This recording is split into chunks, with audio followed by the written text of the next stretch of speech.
Bahujan Samaj party ఒకప్పుడు ఉత్తరప్రదేశ్లో అధికారాన్ని అందుకున్న పార్టీ, జాతీయ స్థాయిలో చక్రాలు తిప్పిన పార్టీ. ఇప్పుడు సొంత పార్టీని కాపాడుకోవడం మాయావతి వల్ల కాక తన మేనల్లుడిని తీసుకొచ్చుకుని పెట్టుకుని ప్రస్తుతం దాన్ని కాపాడుకునే ప్రయత్నం చేస్తోంది. ఒకప్పుడు కాంశీరామ్ తర్వాత వారసురాలుగా ఉన్నటువంటి మాయావతి తన వారసుడిగా కుటుంబ సభ్యుడిని ఎంచుకున్న తప్పించి బయట నుంచి ఎంచుకోలేదు. అది అతిపెద్ద మైనస్ అయింది.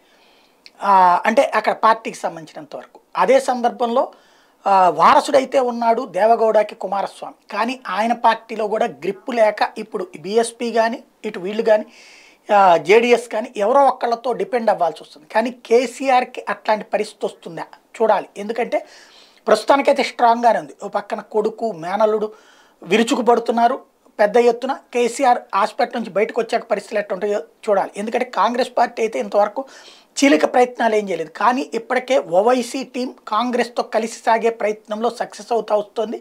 కాబట్టి రాబోయే రోజుల్లో మిగతా ఉన్న పార్టీలో ఉన్నటువంటి వాళ్ళు కూడా పక్కకి తప్పుకుంటారా లేకపోతే తనే పక్కకి తప్పిస్తారా అనేటువంటిది చూడాల్సి ఉంది.